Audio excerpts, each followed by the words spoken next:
Okay, we have a new one, a new pinch roller. It just came from AliExpress.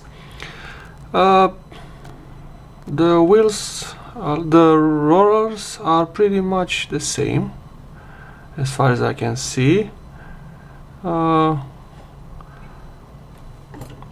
Here is pretty good fit. The original one wasn't very tight also.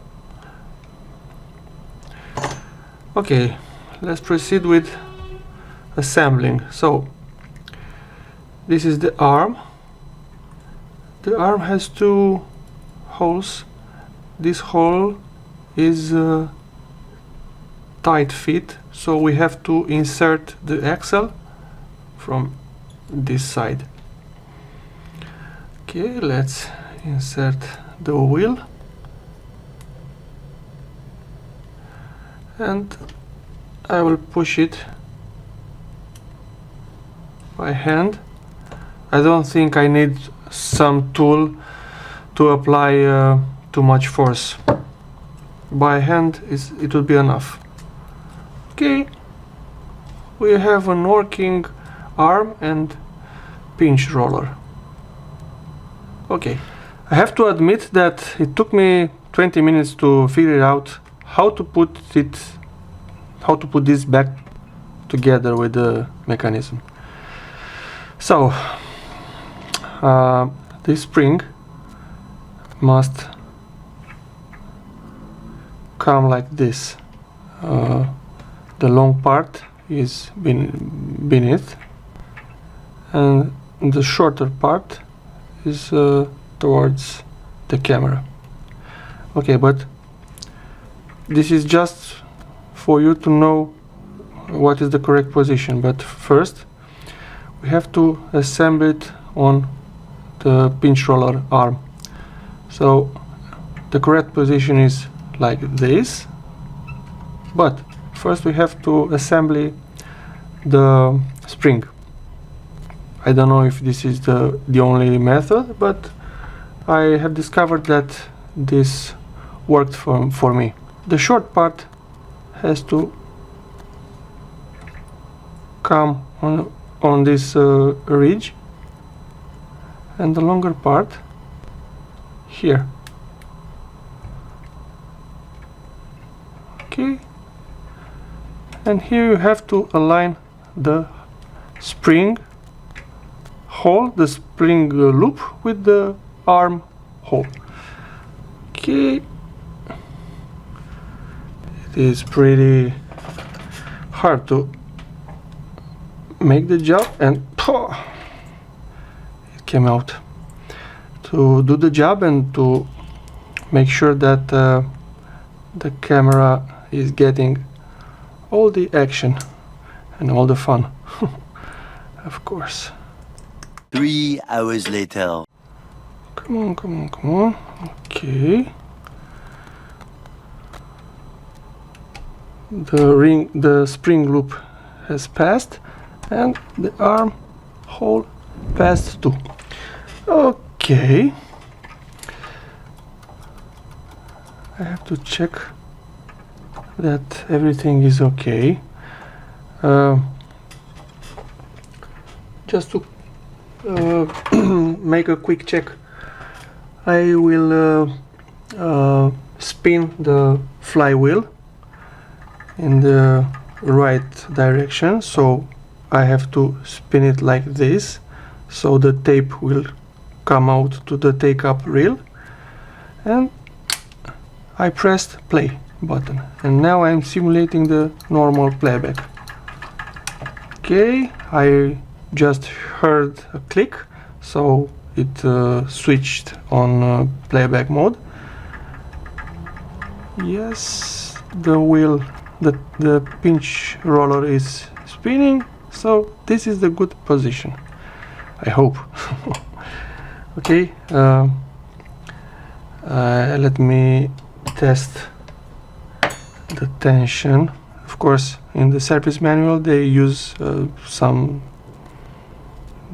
spring tool to check the pressure, but you know, I don't have the necessary tools, so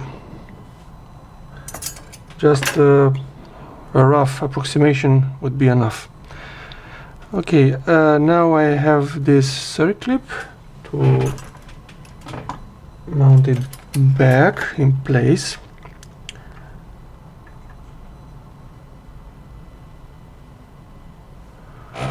And now I have to use a screwdriver that I can't find it, but finally I have found it. You have to be careful with these because these nasty things could come out, and of course you have to search entire room.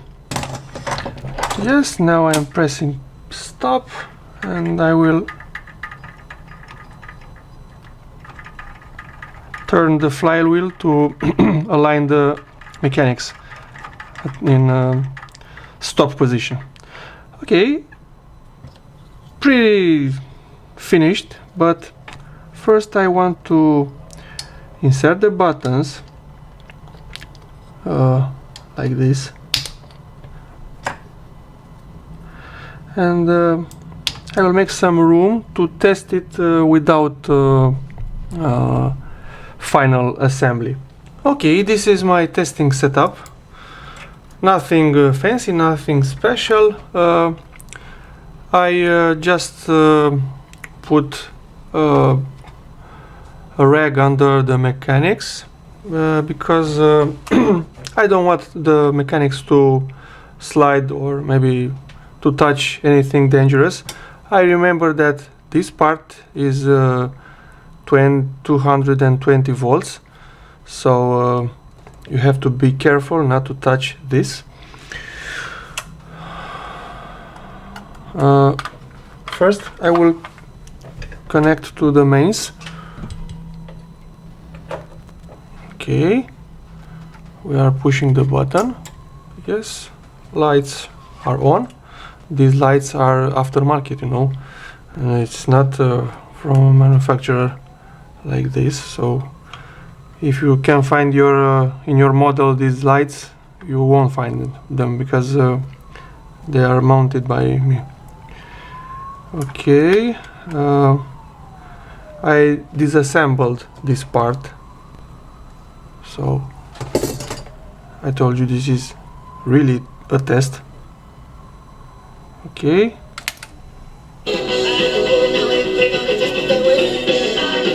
Wow. The speed is very high because you remember I cleaned the motor, and of course I cleaned the trimmer also with isopropylic alcohol, and I adjusted left and right to clean the carbon surface, and now I have to readjust the speed. The pinch roller seems to work, and now I have to check the speed. You have to bear this whining sound.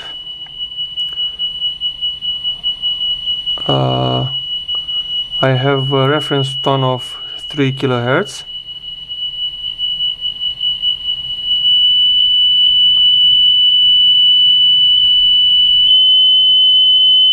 It's too much.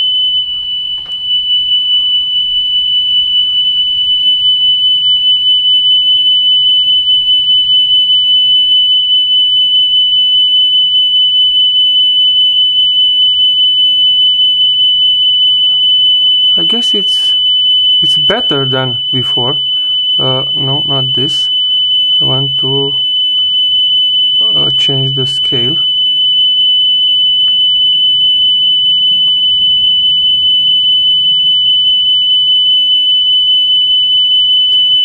As far as I remember, previously it was around 0.3, but I was using another application, and the sound was directed by an external sound card, and I was using on Windows, the application on Windows. But I'll make some tests, of course, and I'll be back with the results. Since I am making a big checking, I am thinking of disassembling this cover and see the status of the tire wheels. You know, the 80s mechanics had those famous tire wheels. I'm calling these tire wheels because they are like a car wheel with a tire around it. So I am admiring these beauties. These tough gears of the 80s, they are not melting like Technic's gears do, and they are very resilient. I didn't see until now any of this generation of wheels melting. I want to change the tire for this wheel. I don't know if it is very worn, but it's old for sure. So I will disassemble this wheel. Where's my screwdriver? Okay, here it is. I have to remove this locking clip. Oops. The inevitable just has happened. It's somewhere here. Anyway, I will find it. No problem. Okay, this is the wheel. And now I will see if I can find any compatible rubber ring for it. Okay, the tire wheel is prepared. I just replaced the old tire. I must confess that I don't know if the old tire wasn't good enough. It has some small cracks, some microscopic cracks on the surface, on the rubber surface. But since I have already disassembled most of the mechanism, I think it would be better to change. Who knows, maybe this will improve the fast forward and rewind functions. Anyway, if something is wrong, I can anytime replace it back with the original. Of course, I am doing this because I want to learn. Not again. Come on. Okay. Found it. These nasty circlip locks.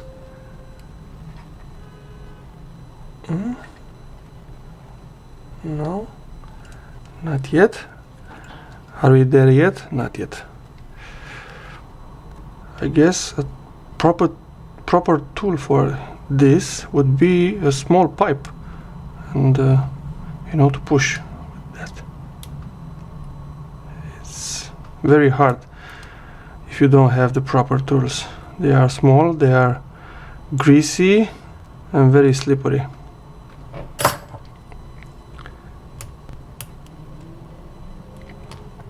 Imagine sometimes you struggle with these mechanisms, which are full size.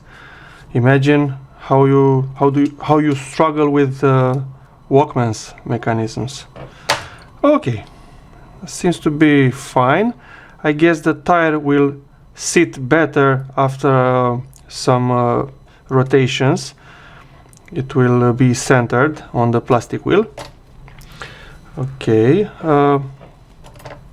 I put some white grease. In fact, I have transparent grease on these places. Here we have some friction. Here we have to mount back the cover. A line here, you have some tabs, some locking tabs, and push, and we hear a click. Here is the locking lever. Okay, that's fine. Sometimes I make mistakes, so this is sometimes. I have forgot to mount the rubber belt of the counter. It would be impossible to put it in the place if you have this cover on. So this rubber belt goes here, and we have to put it in a standby position like this. This temporary position we will align on the other wheel when I will put the mechanism back on the chassis. The deck is almost assembled.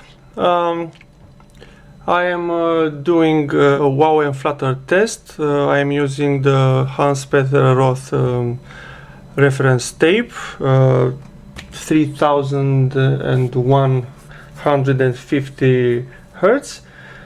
Okay, let's put it in the playback, but first I want to say that I am using an external audio card.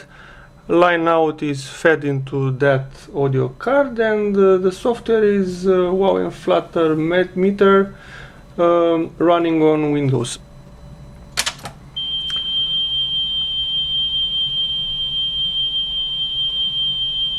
I am happy with the results. The RMS percent is 0.15. It's oscillating, but the highest is 0.15.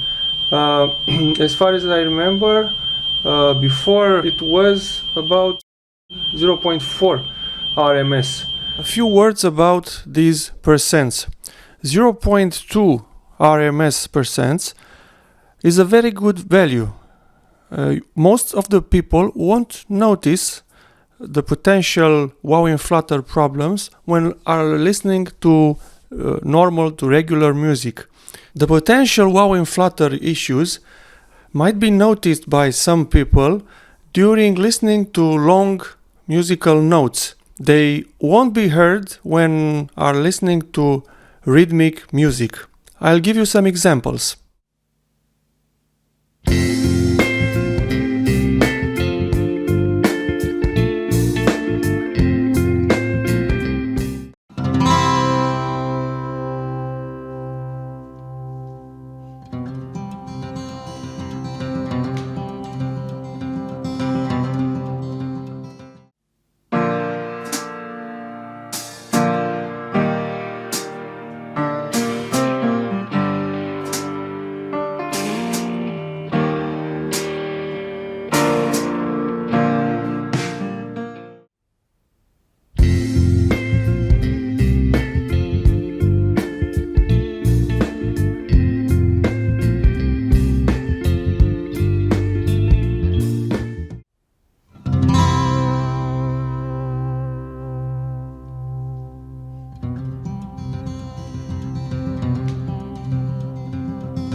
You have seen how important is this wow and flutter percent, how it affects the music we are listening to.